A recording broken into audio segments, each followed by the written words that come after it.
Bismillah, Assalamualaikum warahmatullahi wabarakatuh. Waalaikumsalam warahmatullahi wabarakatuh. Alhamdulillahi wa kafa, wassalatu wassalamu ala rasulillahi mustafa, wa ala alihi wa ashabihi, wa man tabi'ahum bi ihsanin ila yaumiddin, amma ba'd. Insyaallah di pertemuan pagi hari ini kita lanjutkan pembahasan kita ya dalam materi hadis qudsi ya, yang mana telah kita bahas di hadis-hadis sebelumnya tentang bagaimana keutamaan kaum muslimin, ya, janji Allah kepada orang-orang beriman, ya, syariat dalam kita atau kita diperintahkan untuk bertaubat, kemudian kita dianjurkan disyariatkan untuk senantiasa berinfak, ya, dan lain sebagainya, ya. Maka di hadis, ya, asyadis atal asr, ya, hadis ke 16, ya, kita akan membahas tema keutamaan persaksian. Nah, ini ada ya fadlu asyahadah, ya, keutamaan persaksian, ya, minal jar, dari tetangga, ya, tetangga dekat. Ya, berarti kita akan membahas bagaimana persaksian itu sendiri sih, ya. Nah, apa sih yang dimaksud dengan persaksian dalam Islam tentunya, ya. Nah, kalau kita di pengadilan kan ada persaksian, apa namanya, sebagai saksi mata lah gitu ya. Bagaimana dia menyaksikan kejadian, ya, bagaimana dia menjelaskan kejadian tersebut dengan persaksiannya dan lain sebagainya. Ya, kemudian dengan tetangga, ya, dengan hadis-hadis yang telah kita bahas di dalam Adabul Mufrad, ya. Nah, tetangga yang paling utama itu bagaimana wahai Rasulullah? Ya kan ada salah satu sahabat yang bertanya, ya. Nah, ketika ia punya makanan, ya, aina uwari hadza ta'am, ya, ila jironi, ya, kepada tetangga-tetanggaku, siapa yang aku utamakan untuk aku berikan hadiah dari makananku, ya. Faqala Rasulullah aqrabul baba, yang paling dekat pintunya, ya. Jadi kalau sama-sama kita punya tetangga kanan, kiri, depan, kita memberi hadiah yang cuma satu doang tadi, ya. Dan kita sama-sama netral, sama-sama ya dekatlah ketiga-tiganya gitu. Siapa yang paling diutamakan? Yang paling diutamakan yang paling dekat pintunya, ya. Atau pintunya yang paling terlihat dari rumah kita. Nah, itu salah satu hadis keutamaan dalam bertetangga, ya, sampai di syariatkan Rasulullah SAW, ya, untuk bermuamalah lebih dekat terhadap tetangga daripada sosial kita lainnya atau orang-orang di sekitar kita lainnya. Ya, maka cobalah kita ajak tetangga kita untuk menuntut ilmu, berbuat saling kebaikan, ya, amar bin ma'ruf wa nahi 'anil munkar, ya, saling menjauhi dari kekejian dan juga kemungkaran, ya. Wa tahadu tahabu, ya kan? Kalian saling memberi hadiah, maka kalian akan saling mencintai. Ya, jadi kalau kita memberi hadiah nih, selain kepada kerabat saudara kita, nah, cobalah kita berikan kepada tetangga. Ya, itu beberapa hadis tentang keutamaan tetangga. Ya, namun kita akan bahas dulu definisi, ya. Nah, ini setiap pertemuan kan kita bahas definisi-definisi agar nanti kita tahu persaksian itu apa, baru kita merujuk kepada hadis ini. Ya, yang utama kita akan mendefinisikan syahadah, persaksian. Ya, yang tadi secara bahasa Indonesia, ya, persaksian itu adalah ucapan seseorang atas penglihatan dia, ya, itu persaksian, ya kan. Saya melihat, ya, mohon maaf, misalkan mobil A mobil B bertabrakan, nah, dia melihat kejadiannya, maka dia persaksikan, ya, dia ceritakan. Nah, itulah persaksian, ya. Fil Arab, dalam bahasa Arab, ya, sama, ya, jadi apple to apple, ya, artinya atau makna secara bahasanya itu sama, ya. Syahadah itu, ya, qaulul khair atau qaulul haq min ru'yatil mar'i, ya, perkataan sesuatu yang benar dari penglihatan seseorang. Jadi sama, ya. Namun secara syariat, ya, kullu man yashra' billahi wa huwa yanzuru bil haqqihi, ya. Nah, segala yang dari syariat kemudian dia mengutarakan dan menganggapnya dan berkeyakinan itu benar. Makanya ada syahadatu alla ilaha illallah wa syahadatu anna muhammadar Rasulullah, maka dia bersaksi Tuhan itu adalah Allah, tidak ada Tuhan selainnya. Nah, dia berkeyakinan, dia tahu, bukan hanya tahu, tapi meyakini. Hmm. Jadi itu ya, syahadah secara syariat. Ya, mengetahui dan meyakini. Ini seperti itu. Nah, kemudian ya, dalam kita bersyahadah, ya, dalam kita bersyahadah secara hukum ya, pada zaman sekalian kita mau menyaksikan atau kita mau bersaksi atas suatu kejadian, itu ada syarat-syaratnya. Walaupun ya seperti syarat yang lain ya. Yang pasti pertama akil, berakal, ya. Nah, yang kedua dia balik. Ya, makanya dalam pengadilan itu ada beberapa hakim yang tidak setuju atau tidak menganggap beberapa persaksian anak kecil. Ya, walaupun itu sanak saudara sendiri. Misalkan di pengadilan itu ada eh, pengadilan atau ada kasus perceraian. Maka anak kecil itu, bahkan anak sendiri, itu tidak bisa dijadikan hak saksinya. Gitu ya. Nah, dan itu walau alam berbeda-berbeda dari setiap pengadilan dan juga hakim yang memiliki kebijaksanaan yang berbeda-beda. Ya, namun dalam syariat juga seperti itu, ya. Yang belum balik, persaksiannya belum dianggap, ya. Nah, yang ketiga, ya tentu kalau dalam syariat Muslim, ya bagaimana seseorang non Muslim bisa menyaksikan pelanggaran syariat kasar seperti itu, atau bisa menganggap oh ini melanggar syariat, walaupun yang bisa saja misalkan dia non Muslim tapi tahu nih dalam Islam, mohon maaf, zina itu haram, maka dia bisa bersaksi, bisa saja, ya. Namun dalam syariat Islam ya diusahakan kalau tidak ada saksi yang lain utamakan yang muslim, ya, yang muslim. Karena itu syarat mukallaf kan tiga, ya, akil, balik, muslim itu tiga, ya. Ketika tiga ini terpenuhi maka dia mukallaf, ya. Yang terakhir ini khusus kepada syahadah adil. Secara syariat dianggap adil. Adil itu maksudnya gimana, Ustaz? Karena keadaan orang kan berbeda-beda ya. Yang pertama dia nggak fasik. Fasik itu dianggap ketika seseorang berkecimpung dalam murtakibul kabiroh. Ya, kalau orang sering berlakukan atau dia rutin ya melakukan dosa besar, maka dia dalam Islam dikatakan fasik ya. Nah, fasik rusak kebiasaannya itu ada yang keji ya, maka syahadanya la tuqbal, tidak diterima syahadanya. Yang kedua, pernah melanggar syariat yang membatalkan syahadanya sendiri ya. Misalkan uh, rumya bizina ya. Ya, menuduh zina. Nanti kan dicambuk dia, kan? Nah, thamanina jaldah dan wala tuqbal syahadatuhu, ya kan? Dalam Al-Quran surat An-Nisa, oh alam ya, agak lupa suratnya, ya. Orang yang menuduh zina, ya, kemudian penuduhannya itu keliru atau kurang dalam persyaratan, maka syahadanya tidak dianggap dan dia dipecut 80 kali. Nah, itu yang kedua yang bisa membatalkan syahadah, ya. Nah, kemudian yang tiga yaitu berarti tidak terpenuhi beberapa syarat untuk bersyahadah.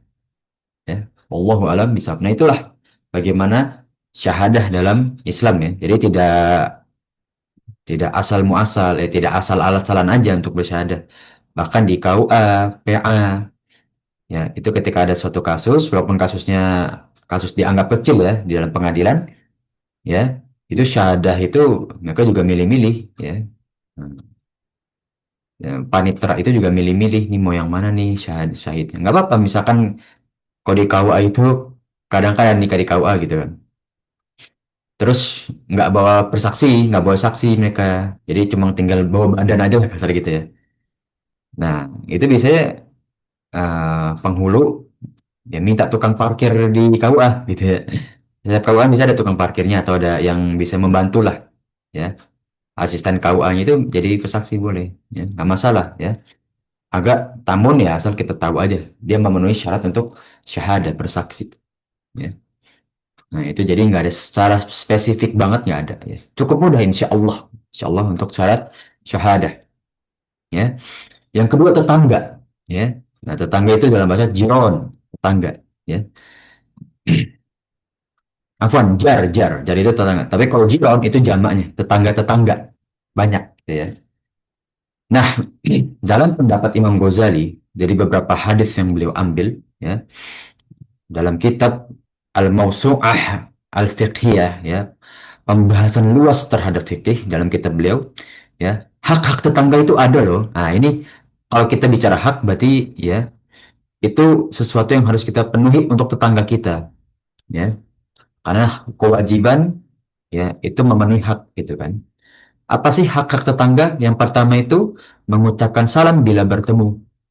Jadi kalau kita kabar tetangga, Assalamualaikum Pak atau Bu gitu kan.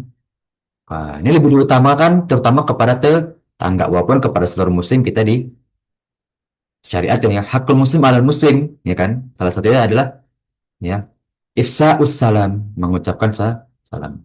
Ya, terlebih terhadap tetangga. Yang kedua ya menjenguk tetangga ya ketika sakit. Ya, ini lebih utama lagi.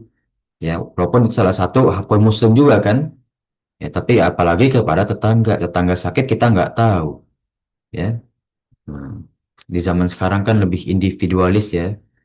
Kadang kita nggak tahu tetangga kita kena musibah atau sakit, ya. Tapi kita dalam keadaan senang, ya. Jadi kita nggak tahu. Tapi kalau kita tahu, jenguk lah. Yang kedua ziarah, ya, atau tak melayat, afwan. Melayat ketika tetangga mendapatkan musibah. Menjenguk tetangga ketika mendapatkan musibah. Sambil kita bantu, gitu kan. Apa sih yang bisa kita bantu, gitu ya. Ya. Kemudian yang keempat, ya, mengucapkan selamat, ya, ketika tetangga mendapatkan rezeki atau kebahagiaan. Ini salah satu bentuk empati kita terhadap tetangga, ya. Untuk empati kita terhadap tetangga. Ya, dan ini menurunkan rasa dengki dan iri kita. Ya, karena kita berusaha untuk memberikan kebaikan dengan ucapan selamat kepada tetangga gitu kan. Ya. Nah, yang kemudian yang kelima, ya, amar bil ma'ruf wa nahi anil munkar.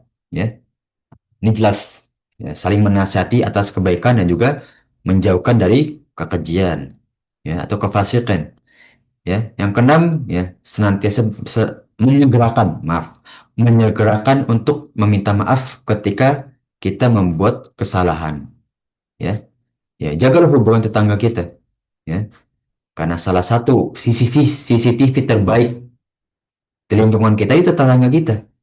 Ya, Pak, tadi pas Bapak pergi kerja, saya lihat siang hari itu ada yang mundar-mandir ngeliatin rumah Bapak. Nah, itu kan kalau kita tetangga cuek, bodo amat gitu kan. Walaupun dia tahu, dia nggak mau ngasih tahu misalkan. Atau cuek aja gitu. Tapi kalau tetangga care sama kita, peduli, ada rasa empati dan simpati, ya dia akan mudah untuk berbicara kepada kita. Pak, mohon maaf Pak, tadi kayak gitu kan, ada kejadian kayak gitu. Ya. Dan ini terjadi pada Diana juga ya. Cerita kisah pas anak ngontrak itu, kita lagi sholat, ternyata ada yang manjat rumah gitu ya. Dan alhamdulillah ketahuan dan alhamdulillah ya bisa diamankan lah seperti itu. Ya. Kemudian ya yang ketujuh ya berusaha. Ini cukup penting ya ini cukup penting karena ada beberapa kasus pas dulu anak magang terjadi seperti ini ya menundukkan pandangan terhadap pasangan tetangga ya, diusahakan seperti itu ya. Nah, karena jangan sampai ini terjadi yang tidak diinginkan gitu kan atau melanggar syariat gitu kan. Ya. Yang kedelapan, menjaga rumah tangga jika ia pergi. Ya, apa? Menjaga rumah tetangga jika ia pergi. Nah, ini dalam POV atau pandangan kita, ya, yang tadi kita menjadikan tetangga sebagai bantuan kita untuk sebagai ini ya, membantu untuk CCTV. Nah, sekarang kebalikannya, kita yang juga membantu tetangga kita ketika ada sesuatu yang tidak beres gitu. Nah, apalagi zaman sekarang itu banyak yang, mohon maaf ya, kayak ini terjadi mungkin ya, berbagai, mungkin yang teman-teman sekalian mungkin juga merasakan ya, ada paket gitu ya. Namun paketnya kadang hanya cantolin di depan pagar, kemudian jatuh ke jalan, ya kita bantu ya. Nah, kita bantu minimal masukin ke pekarangan rumahnya lah. Ya. Atau misalkan ya tadi seperti ada yang tidak beres, mengawasi rumah tetangga kita, ya, kita bantu usir gitu lah. Itu Masya Allah ya. Salah satu hak tetangga kita juga yang harus kita penuhi. Ya. Nah, kemudian yang kesembilan, ya, tentu menjaga akhlak kita. Menunjukkan akhlak utama kita atau akhlak mulia kita kepada tetangga kita. Ya. Jangan dikit-dikit suuzon, dikit-dikit suuzon gitu ya. Belum ngapa-ngapain suuzon. Ya gimana mau baik hubungan kita? Ya, orang kan tidak ingin kan, belum ngapa-ngapain udah disuuzonin. Ya, dan kita kan juga tidak ingin kan, kita belum ngapa-ngapain udah diprasangka buruk. Jangan sampai hal tersebut terjadi dan kita melakukan terhadap tetangga kita. Ataupun kita juga begitu dengan tetangga, ya, jangan naudzubillah min dzalik. Yang terakhir, ya sebelum kita masuk ke dalam hadis ini, ya, berusaha saling kita menuntut ilmu agama sesama tetangga. Kita ajak, ya. Kalau misalkan mungkin nih, ya, tetangga kita kayaknya bisa deh, ya, atau kayaknya mau nih, kita ajak ke pengajian atau majelis ilmu, majelis taklim. Padahal boleh. Mumpung juga waktunya ada yang sempat, kita ajak, ya. Nah, maka inilah salah satu manfaat, ya, kita eh, misalkan berkumpul atau berjamaah di masjid, ya, berinteraksi atau bahasa Indonesia kadang kalau ada sesuatu tuh gotong royong. Nah, ini salah satu manfaatnya juga, ya. Nah, inilah bagaimana hak-hak dalam tetangga yang perlu kita penuhi, ya. Oke, ini pembahasan sebelum kita masuk ke dalam hadis, ya. Nah, hadis ini pun membahas tentang hak sesama tetangga juga, ya. Insya Allah kita masuk ke dalam hadisnya, ya. Bismillah. An Anas bin Malik radhiyallahu anhu. Dari Anas bin Malik, anna Rasulullah sallallahu alaihi wasallam yaqul, ya, dari Rasulullah sallallahu alaihi wasallam, ya, bersabda, ya, ma min muslimin, ya, tidaklah dari seorang muslim, ya, yamutu fayashhadu lahu arba'atu ahli abyatin, ya, kemudian, ya, dia meninggal dan bersaksi empat dari, ya, tetangganya, ya, ahli abiatin min jironi, dan empat tetangganya itu, ya. Nah, ada nani itu yang kanan kiri ya, ya, yang apa di sebelah ya, ada nani itu sebelahan, ya. Nah, jadi nggak ada seorang muslim ketika dia meninggal dan empat dari tetangganya itu yang bersebelahan, ya, bersaksi terhadapnya, ya, bersaksi sesuatu, ya, illa qala, kecuali, ya, Allah Subhanahu wa taala berkata, "Qad qabiltu ilmakum fih." Aku telah menerima kesaksian mereka. Wa ghafartu lahu ma la ta'lamun. Dan aku telah mengampuni apa yang di luar persaksiannya. Inilah Masya Allah. Ya. Jadi ketika, ya, misalkan seperti ini. Para tetangga berkata, ya, empat tetangga berkata kepada fulan yang baru meninggal, Masya Allah selama hidupnya baik, ya, ya, tidak pernah misalkan berbuat kekejian, tidak pernah zolim. Walaupun aslinya pernah zolim, Allah akan ampuni kezaliman tersebut karena apa? Persaksian para tetangga. Ya aslinya itu kita melakukan loh. Bahkan mungkin kita belum diampuni sampai kita wafat. Tapi karena persaksian tetangga kita, diampuni kezaliman kita. Alhamdulillah saya selama bertetangga sama beliau nggak pernah saya dizolimi. Saya nggak pernah melihat beliau berbuat zolim. Kezaliman kita diampuni karena persaksian tetangga. Mau nggak pelajar masalah kayak gitu? Ya. Masya Allah, inilah kelebihan tetangga, ya. Jadi tidak ada kata amalan itu hanya kepada diri masing-masing, ya. Beramal soleh itu yang penting kita masing-masing aja. Ini bentuk kalau kita mau diampuni dosa kita, salah satunya kiatnya, ya, dari persaksian tetangga kita, dari perbuatan tetangga kita. Masya Allah, ya. Ya, makanya yang mahal itu kalau kita memilih tempat tinggal ada lingkungan. Setuju nggak para jamaah sekalian? Ya, yang mahal itu lingkungan, ya kan? Ya. Nah, ini sedikit kisah ya. Waktu itu saya bersama ayah saya, yaitu sedang mencari tempat tinggal, dan alhamdulillah, ya, ayah saya mengatakan ya ini lingkungan yang bagus, gitu kan. Dan alhamdulillah kita semua setuju. Dan itu salah satu privilege ya, kelebihan pada suatu lingkungan gitu loh. Pada suatu kelebihan pada tempat tinggal, yaitu lingkungannya. Ya. Ketika lingkungan baik, kita akan lebih merasa aman, nyaman ketika tinggal, ya kan? Kita akan mempercayai satu sama lain. Memberi hadiah pun lebih apa ya, bahasa apa ya, legowo itu bahasa Indonesia apa? Lebih lapang dada gitu kan. Nah, itu terjadi, ya kan? Dan kita mau berinteraksi itu lebih mudah juga, ya kan? Nah, inilah bagaimana kita menjaga hubungan kita terhadap tetangga. Salah satu manfaatnya itu ini loh, ya. Yang dosa itu nggak semua afwan, bahkan kita nggak bisa memastikan dosa kita bisa diampuni. Kita hanya bisa berusaha. Ini loh salah satu usahanya yang dosa itu sulit gitu loh sebetulnya. Ya, di sisi lain ya, dosa itu ya bisa dibilang secara syariat ya termasuk sulit ya untuk diampuni ya di satu sisi ya para jemaah sekalian. Ya, satu sisi. Karena kita nggak tahu kan, ya.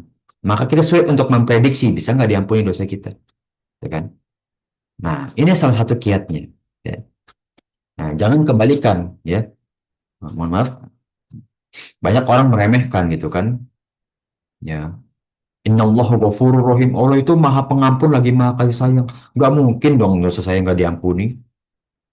Nah, ini meremehkan. Padahal kan kita sulit untuk memprediksi kan. Dosa kita diampuni nggak ya? Nah, cobalah dengan kiat-kiat ya kita mengamalkan amal soleh yang mana bisa mengampuni dosa-dosa kita. Salah satunya ya dengan kita menjaga hubungan terhadap tetangga. Ya, Masya Allah ya. Sebegitu utamanya ya kita berinteraksi terhadap tetangga. Ya. Dan sebegitu mulianya, ya sebegitu maaf, sebegitu tingginya kedudukan syahadah, persaksian. Ini akan Anda bahas sedikit ya para jemaah sekalian. Nanti boleh nih, ini kan karena materi kita juga akan sedikit lagi habis, boleh kalau misalkan nanti mau kita bahas fikih hudud, fikih kriminalitas. Ya, dalam fikih hudud, syahadah itu bisa dibilang sangat-sangat ketat. Ya, kita mau haddul qazaf, qazaf itu menuduh zina. Itu ada syarat dan itu sangat ketat. Mendatangkan empat syahadatun adil, syahidun adil, persaksian orang yang adil, wa qawlu musawwatun bainahum, ya, perkataan yang sama, kesaksian yang sama, ya. Padahal ini udah jelas gitu, tapi harus memenuhi syarat gitu.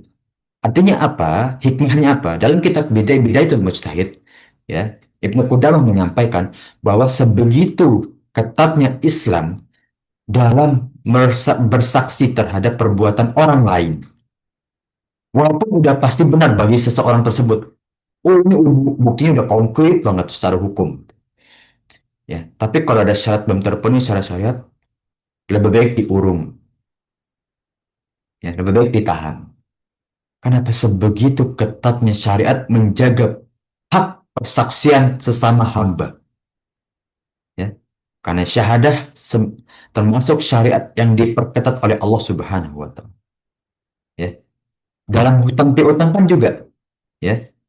Fastashhidu syaidani adlin minkum. Ya. Nah, kalau engkau sedang berhutang, ya, uktubha, tulislah masalah hutang tersebut. Wayati bisyahad, wayati bisyahadatin, maaf saya agak lupa ya ayatnya. Wastashhidu ya langsung. Wastashhidu syahidini adlin minkum. Dan bersyahadatlah dua orang persaksi ya yang adil dari kalian. Ya. Nah, inilah bagaimana sebegitu ketatnya dalam bersaksi. Ya.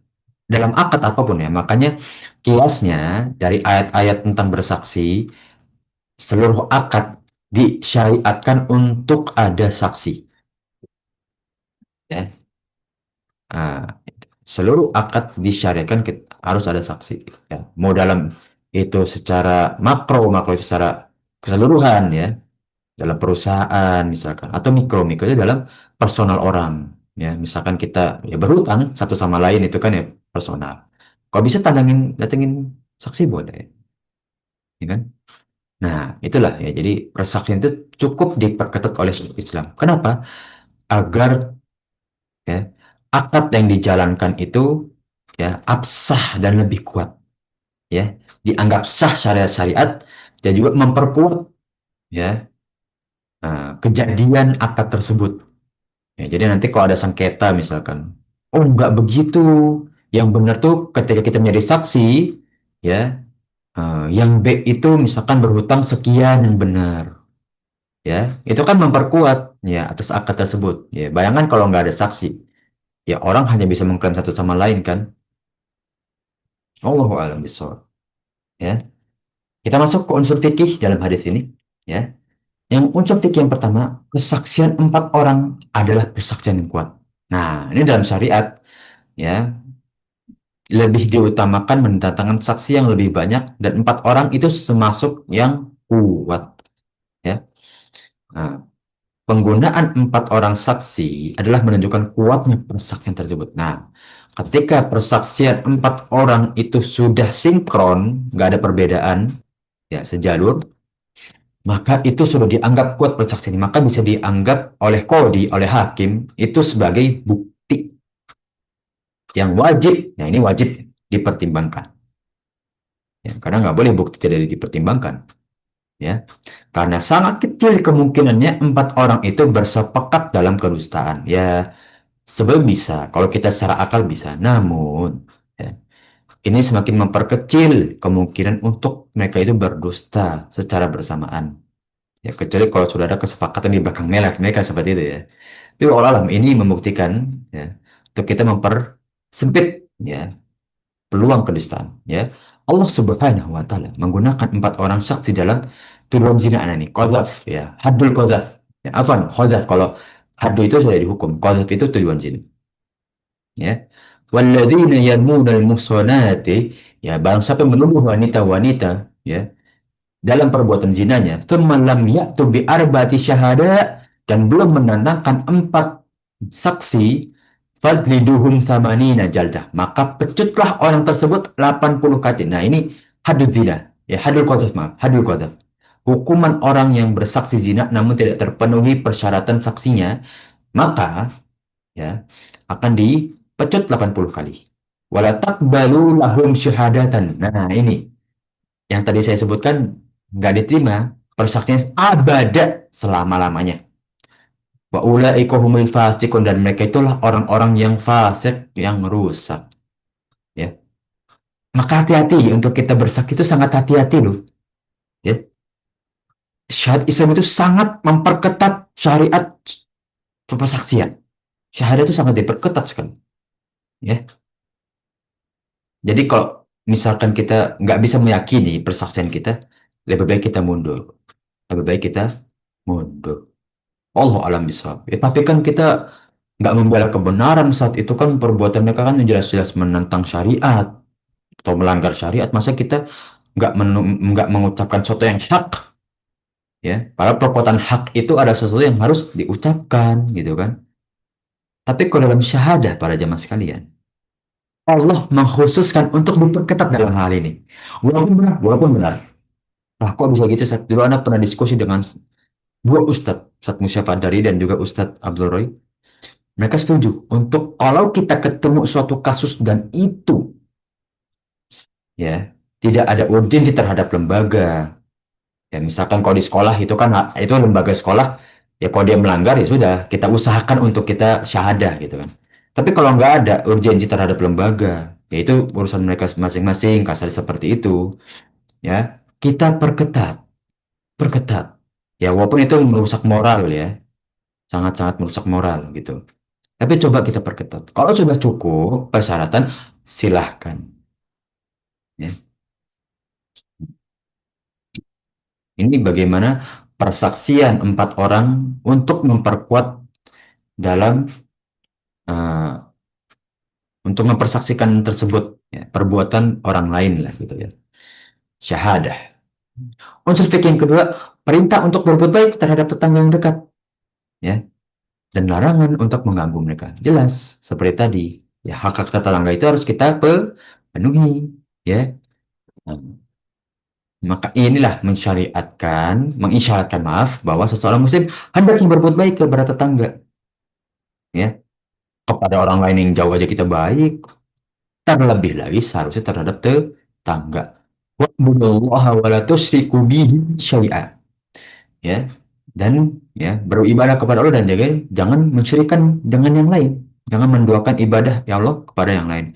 Wabil walidaini ihsan, dan berbuat baiklah kepada kedua orang tua. Wabil qurba, ya, dan kepada kerabat. Nah, ini diurutin nih. Ya, wawul atof, ya, mengurutkan sesuatu. Pertama, beribadah kepada Allah dan kepada mensyirikan. Ya, yang kedua kepada orang tua. Yang ketiga kepada kerabat. Wal yatama, kepada orang anak-anak yatim. Wal masakin, kepada orang-orang miskin. Wajaridil kurba, wajaril junub. Ya, tetangga yang dekat dan tetangga yang jauh. Bayangkan, dalam muamalah ini lebih dikhususkan loh. Ya, tetangga itu. Ya. Hmm. Tetangga apalagi sama-sama kita menuntut ilmu. Masya Allah. Ya. Rasulullah SAW sangat melarang seorang muslim mengganggu tetangganya, baik berupa gangguan lisan maupun perbuatan. Seperti dalam hadis Abu Hurairah radhiyallahu anhu, anna Nabi sallallahu alaihi wasallam yaqul, "Man kana yu'minu billahi wal yawmil akhir fala yu'dhi jaruhu." Barang siapa beriman terhadap Allah dan juga hari akhir, maka jangan mengganggu tetangga kalian.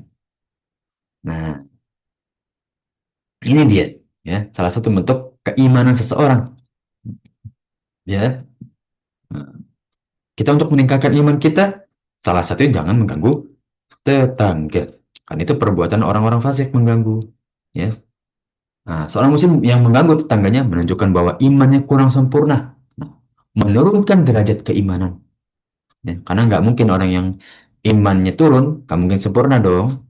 Ya, dari hadis Abu Hurairah kembali, an Abi Hurairah, an Rasulullah sallallahu alaihi wasallam yaqul, la yadkhulul jannah man la ya'man jaruhu biwa'iqah. Ya, tidak masuk surga, atau sulit, maaf ya, sulit masuk surga barang sampai tidak merasa aman, ya. Nah, yang tetangganya tidak merasa aman dari gangguannya, mohon maaf, ya. Nah, jadi kalau tetangga kita merasa terganggu dengan kita, gak boleh. Ya, ini ada satu kisah, ya, dari hadis Sahal bin Abdullah, yang mana kisahnya sedikit persingkat, ya, bahwa terhadap orang-orang kafir pun, ya, kita harus jaga loh.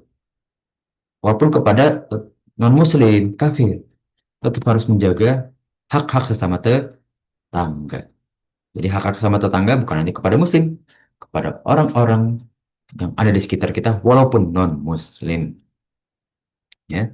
Unsur fikih ketiga dalam hadis ini, Allah Subhanahu wa taala menerima persaksian kaum mukminin, ya, sangat-sangat menjadikan suatu yang utama. Jadi selain walaupun diperketat, tapi itu menjadikan orang tersebut, ya, atau menjadikan persaksiannya itu, ya, benar-benar harus dipertimbangkan, terutama di dalam di hadapan qadhi, ya, di hadapan hakim itu harus saling dipertimbangkan. Persaksian kaum mukminin adalah persaksian Allah Subhanahu wa taala di bumi. Nah, karena persaksian seorang yang beriman menggantikan persaksian Allah Subhanahu wa taala di bumi. Ya, menjadi wakil, ya, persaksian Allah Subhanahu wa taala di bumi. Ya, namun itu harus terpenuhi dulu syaratnya, ya. Kalau asal kita ngomong nggak boleh, nggak ada bukti apalagi. Ya, bahkan ketika diminta untuk berkosam, bersumpah dia nggak berani, ya udah. Atau kosamnya bohong, wah itu bahaya, lebih bahaya lagi. Ya, menurunkan derajat keimanan. Karena kosam dalam syariat Islam itu juga sakral, ya, sangat-sangat ketat. Ya, dari hadis Anas bin Malik, ya, Yaqul, ya, mur ala Nabi sallallahu alaihi wasallam, ya, bijanazatin fa'athnau alaiha khair. Lewatlah di hadapan Rasulullah sallallahu alaihi wasallam sebuah jenazah. Lalu ia puji jenazah tersebut, ya, fa'athnau, ya, merujuk, ya. Wajabat thumma marra bi ukhra fa'athnau alaihi syarron. Maka datanglah jenazah lain, maka dirujuk bahwa ia melakukan keburukan. Au qala dzalika ghay au qala ghayra dzalika faqal, ya, maka Rasulullah sallallahu alaihi wasallam, ya, bersabda kepada yang lain, ya, wajabat faqila ya Rasulullah sallallahu alaihi wasallam, ya, wahai Rasulullah sallallahu alaihi wasallam, engkau telah mengatakan untuk jenazah ini begini begini. ya, membuat saksi terhadap jenazah.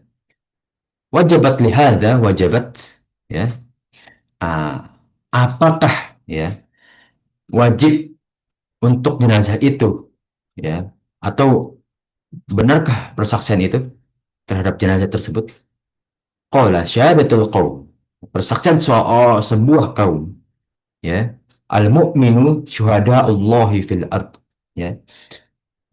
Orang-orang yang di kaum itu beriman, maka itulah syahadah terhadap syahadah yang mewakili syahadahnya Allah Subhanahu. Nah, jadi tadi Rasulullah mengatakan ini baik, ini buruk. Ya, itu seakan-akan mewakili syahadahnya Allah, persaksiannya Allah. Ya. Maka, ya, dianjurkan juga kepada sahabat-sahabat untuk bersaksi kepada jenazah-jenazah yang telah wafat. Nah, ini yang mungkin di kalangan atau di masyarakat kita belum terjadi ya. Kadang kan kata sambutan itu kan hanya dari keluarga. Ya, coba boleh dari 4 tetangga, ya, memberikan persaksian masing-masing singkat aja. Ya, selama hidup saya nggak pernah digini gini gini gini, nggak pernah dizolimi, nggak pernah merasa dirugikan, ya, dan seterusnya. Ya, itu menjadikan persaksian Allah yang diwakilkan oleh hambanya, dan itu bisa mengampuni dosa-dosa hambanya, ya, yang telah wafat tersebut. Ya, nah, ya mungkin boleh ya, kalau misalkan nanti di lingkungan ada pengurus apa jenazah, dipraktikkan hal tersebut boleh. Itu bagus. Yang mana kita belum lumrah ya, belum banyak yang melakukan hal tersebut. Yang keempat, unsur fikih dalam hadis ini, Allah Subhanahu wa taala akan mengampuni dosa orang yang dipersaksikan baik oleh 4 orang tetangga. Ya. Nah, walaupun ya kalau ada dosa itu ya berarti udah melakukan kan. Tapi karena persaksian tetangganya, diampuni dosa-dosa tersebut. Ini menjadi salah satu sebab diampuni dosa-dosa kita dengan persaksian baik oleh tetangga-tetangga kita. Unsur fikih yang kelima, anjuran untuk tidak menceritakan dosa. Ya, seperti tadi di akhir hadis, ghafartu lahu ma la ta'lamun. Ya, dengan syarat, ya kita tidak mengumbar-umbar dosa, tidak melakukan secara terang-terangan, bahkan membangga-banggakan. Ya, ya. Oh, saya melakukan ini ya karena sudah lumrah, ya. Nggak apa-apa, dikit-dikit. Apa-apa diceritakan, bahkan masa bangga. Nggak boleh, ya. Nah, nah, ini dalam hadis yang pernah kita bahas juga, ya. Nah, kalau Allah mengampuni dosa, ya, atau berkehendak mengampuni dosa hambanya ketika hambanya tidak mengumbar-umbar. Nah, kalau sudah umbar-umbar sudah tanggung jawab sendiri kasar seperti itu. Ya. Dan Allah akan menutup dosa seorang hamba ketika ia menutup dosa saudaranya. Ya, maka kita berhati-hati dalam kita berucap atau berinteraksi. Jangan sampai kita umbar, ya, perbuatan dosa saudara kita, karena tidak boleh itu. Ya. Tidak layak, ya, dan itu nanti ya bisa menjadikan dosa kita juga ikut terumbar, ya, kita nggak mau kan dosa kita diumbar gitu kan. Maka kita coba tutuplah, ya, kita menutupi perbuatan dosa saudara-saudara kita. Unsur fikih yang keenam dalam hadis ini, keberuntungan bertetangga dengan orang-orang baik. Nah, ini dia privilege, ya, sebuah keuntungan dalam kita bersosial adalah memiliki tetangga yang baik dalam berakhlak dan juga berinteraksi, ya. Nah, setiap orang memiliki karakter, dan karakter itu menentukan sikap dan perilaku terhadap orang lain. Ya, maka untuk menjadikan lingkungan yang baik harus memiliki karakter dalam pribadi yang baik. Ya, bisa dibilang negara ini lembaga. Untuk negara ini bisa baik, ya, dimulai dari keluarga, dan keluarga yang baik memiliki pribadi masing-masing yang baik dalam karakter dan pendidikan yang baik dalam berkarakter. Makanya kurikulum yang terbaru ini kan kurikulum Merdeka, itu ada pendidikan karakter berbasis Pancasila gitu kan. Nah, itu ya sebenarnya tujuannya bagus untuk mendidikan karakter yang baik sesuai dengan tantangan Pancasila. Ya. Nah, tapi kalau bicara ya teman-teman bagaimana ya implementasinya, aplikasinya seperti apa? Wallahu a'lam. Ya. Tangga yang baik akan senantiasa menunjukkan muamalah bersosial yang baik pula. Ya, sehingga seorang muslim perlu mempertimbangkan siapa orang-orang yang menjadi tetangga di sekitarnya. Nah, ini pertimbangan kalau kita memilih tempat tinggal misalkan. Carilah dengan lingkungan yang baik, ya. Makanya kalau kita tinggal kepada suatu lingkungan yang baru, datangi terlebih dahulu Pak RT gitu kan, Pak RW. Kita bahasanya apa ya? Eh, bukan pamit, pamit itu apa? Bahasanya kita izin ya tinggal gitu ya, dan lain sebagainya. Ya, agar kita menjaga sosial kita. Yang pertama dengan itu, image kita pertama kali itu dianggap baik dahulu, tidak masalah. Ya. Nah, mendapatkan tetangga yang baik merupakan salah satu dari tiga kebahagiaan di dunia. Sebagaimana riwayat dari Nafi bin Harith, ya, radhiyallahu anhu, ia berkata, ya, Rasulullah sallallahu alaihi wasallam yaqul, Rasulullah SAW bersabda, min sa'adatil mar'i, dari kebahagiaan seseorang, ya, adalah al-jarus soleh, tetangga yang soleh, wal markabul hani, ya, dan kendaraan yang nyaman, wal maskanul wasi, dan tempat tinggal yang cukup luas, ya. Nah, ini salah satu kebahagiaan seorang hamba, ya, dan ini terlihat kan terhadap kita, ya, kita mau tetangga kita baik kan, agar kita interaksinya juga enak, kita merasa aman di lingkungan dan seterusnya, ya. Kendaraan yang nyaman tentu, ya, kita kemana-mana akan memilih kendaraan yang nyaman pula, ya. Nggak mau kan kita misalkan kendaraan yang mohon maaf kotor atau bahkan tidak resik yang membawa penyakit dan seterusnya. Wal maskanul wasi', tempat tinggal yang cukup luas, ya.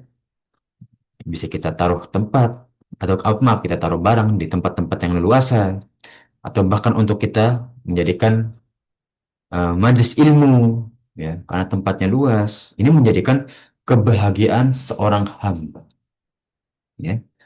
Nah, inilah bagaimana, ya, keutamaan bersaksi dan juga interaksi terhadap tetangga kita. Ya, dari interaksi terhadap tetangga kita, ya, maka kita jagalah, ya, hubungan kita terhadap tetangga, dan kita mau menjadikan persaksian yang terakhir dari tetangga kita menjadikan persaksi yang baik agar kita diampuni dosa-dosa kita di sisi Allah Subhanahu wa taala nanti di hari akhir. Wallahu alam bishawab. Ya. Nah, mungkin tafadhol dari para jamaah sekalian bila ada yang ditanyakan atau didiskusikan bersama, tafadhol. Ya, atau sebelumnya ya, Anda sampaikan ya, kita akan dekat kepada tanggal-tanggal, mohon maaf, ya, yaitu hari Natal. Bagaimana sih hukumnya mengucapkan Selamat Natal? Kita harus tahu dahulu Natal itu apa sih? Ya, nah, orang-orang Nasrani, ya, wallahu alam, sepengetahuan Anda, ucapan Natal itu adalah mengucapkan selamat atas kelahiran Nabi Isa, atau yang mereka anggap sebagai anaknya Tuhan. Ya.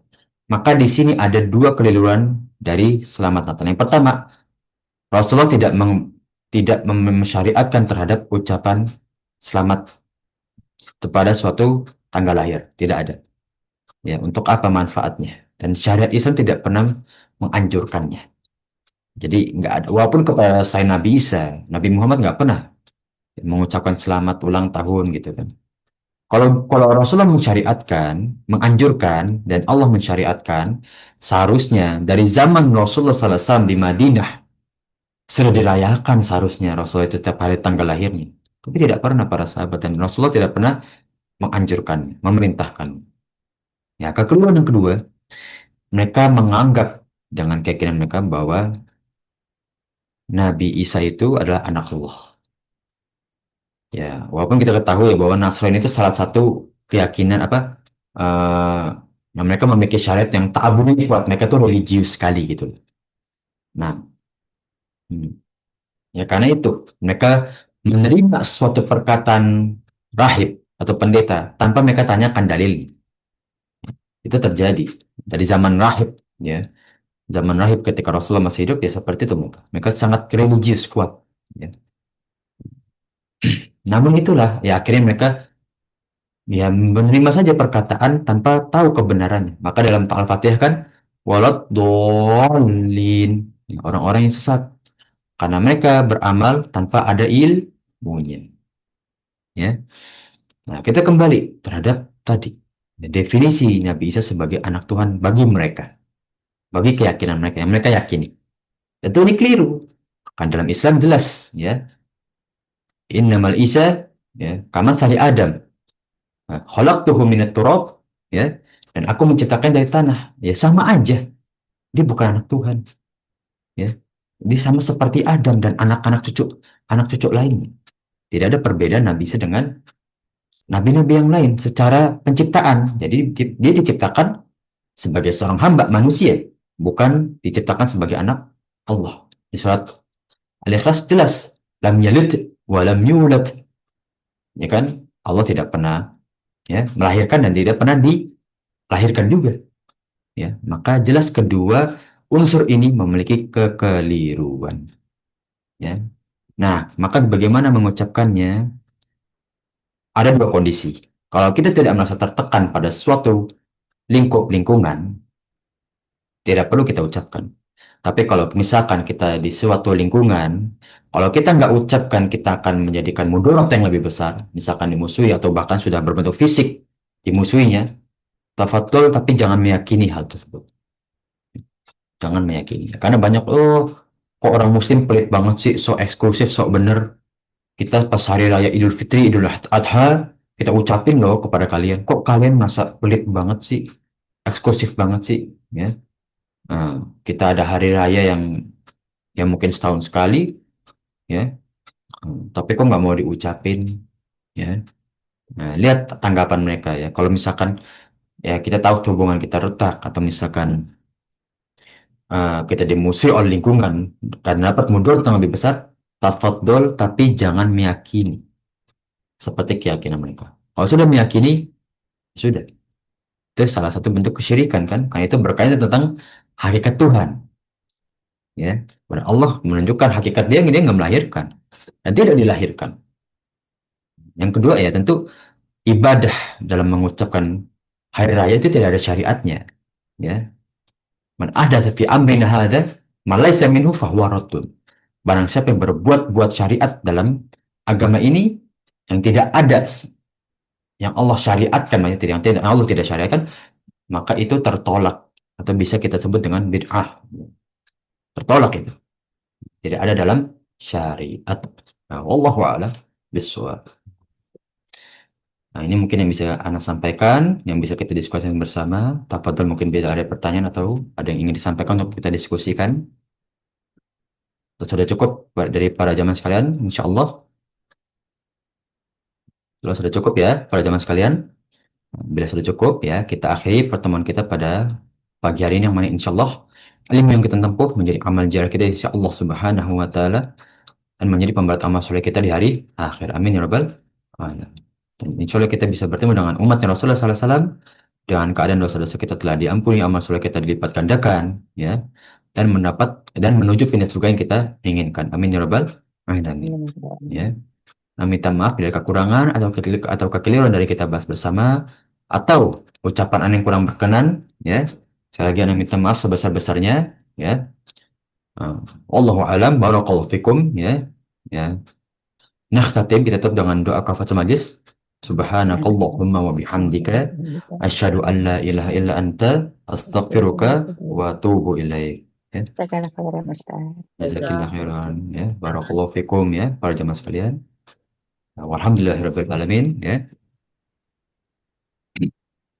Fadol, mungkin para jemaah sekalian ingin live Zoom, meninggalkan room Zoom, ya.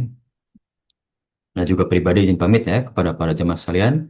Assalamualaikum warahmatullahi wabarakatuh. Waalaikumsalam Waalaikumsalam warahmatullahi warahmatullahi wabarakatuh. wabarakatuh.